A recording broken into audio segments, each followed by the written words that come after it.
ከህይወት ማህደር ከህይወት ማህደር ትረካ በየኔ ብዕር ቲዩብ ክፍል 9። እንደምንም የዓመቱን ግማሽ ደርሼ የረፍት ሳምንት ሲሰጥ ወደ ቤተሰብ ተመለስኩ። በቀጣዩ ቀን ጠዋት ኤልሳን አገኛታለሁ ብዬ ባሰብኩበት መንገድ መጠባበቅ ጀመርኩ። ሰዓቱ ሄዶ 2 ሰዓት ሆነ። ኤልሳ ግን አልመጣችም። አሁንም ስጠብቃት 2:15 ሆነ። ኤልሳ ግን የለችም። አእምሮ የዞረብኝ፣ የማስበው ሁሉ ጥፋት ብቻ ሆነብኝ። ምን ሆነች? ለምን ቀረች? በሕይወት ስለመኖሯ ሁሉ ተጠራጠርኩ። ከዚያ አንድ ሐሳብ መጣብኝ።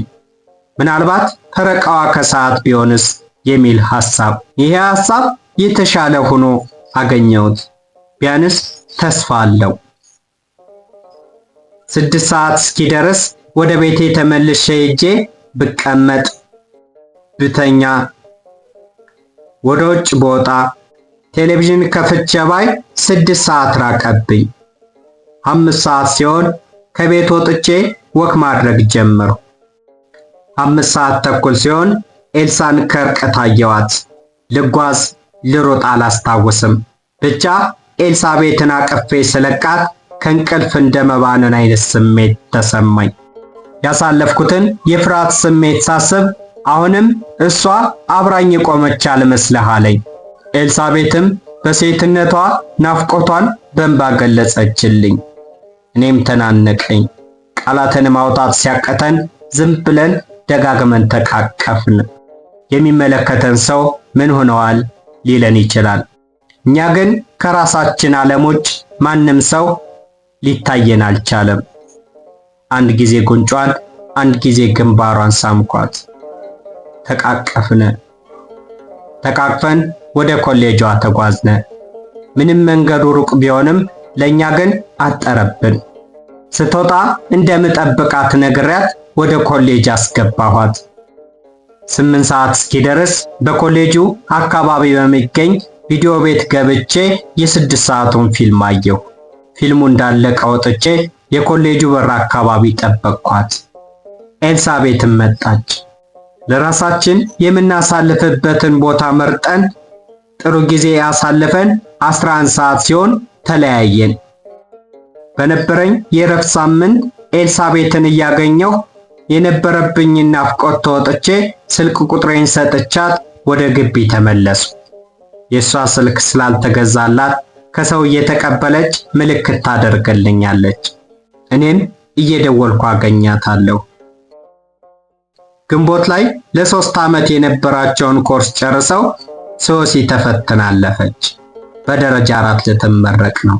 እኔ እጅግ ደስ ብሎኛል። የራሳችን የሆነ ስራ ከያዝነ በነፃነት ስለኛ መወሰን እንችላለን ብዬ ስላሰብኩ እጅግ በጣም ደስ ብሎኛል። እኔም የ1ኛ ዓመት ትምህርቴን ጥሩ ውጤት አምጥቼ ጨርሼ ወደ ቡሬ ተመለስኩ። ኤልሳቤትም የመመረቂያዋ ቀን ደረሰ። በምርቃቷ ቀን አብሬያት መሆን እንደማልችል ስለማውቅ ከምርቃቷ ቀን ቀድሜ ከብሩክ ጋር ተነጋገርንና ዳቦ አስደፍተን ለስላሳችንን ገዝተን ከረሜላ ብስኩታችንን ጨምረን የመጀመሪያ ቀን ተቀምጠንበት በነበረው ባህረ ጥምቀቱንና መዋ ለስላሳ መጠጥ ፋብሪካን አካባቢ በሚያስጎበኘው ጥሩ ቀን ያሳለፍንበት ቦታ ላይ በተቀመጥንበት ዛፍ ስር ለሶስታችን የሆነች ፕሮግራም አዘጋጀን። እኔም እንደ ተማሪነቴ ፎቶዋን አሰርቼ ባልመብ ሰጠኋት። ብሩክም የልብ ወለድ መጽሐፍን ስጦታ በረከተላት። ወክማን በተሰኘችው ትንሽ ቴፕ በሙዚቃ ፕሮግራማችንን አድምቀን መልካም የሚባል ጊዜን አሳልፈን ቅድመ ምርቃቷን አከበርንላት። ከዚያ ቀን በኋላ ግን ለመገናኘት እድል አጣን። ቅድመ ምርቃት ፕሮግራሟን ጨርሰን ወደ ቤታችን ስንመለስ ኤልሳቤትን ወደ ሰፈሯ ለመሸኘት በብሩክና በኔ መካከል አድርገን ነበር የምንጓዝ። እኛ ባናየውም አባቷ አይቶን ነበር። ቤት ስትሄድ በሁለት ጎረምሳ መሃል ሆነሽ ትንከራተቻለሽ ብሎ ተቆጣት። ሁለተኛ ከወንድ ጋር ቢያያት እርምጃ እንደሚወስድባት ነገራት። በስልክ ካልሆነ በቀር በአካል ተገናኝተን አናውቅም። ቁጥጥሯ እጅግ ጸንቶ ባለመገናኘታችን ስናዘን ሊያገባት የሚፈልግ ሰው በቤተሰብ በኩል መጣባት። አሁን ነገሮች ከአቅማችን በላይ ሆኑብን።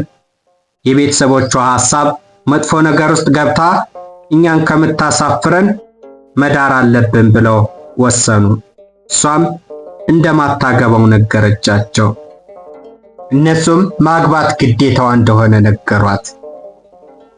ለማጋባት ከወሰኑ ራሷን እንደምታጠፋ ነገረቻቸው። የውሳኔዋን ጥንካሬ ያዩ ቤተሰቦቿ እዚህ ከወንድ ጋር ስትንዘላዛ ያናየን ካጎት ዘንድ ወደ አዲስ አበባ ትሄጃለሽ ብለው ወሰኑባት።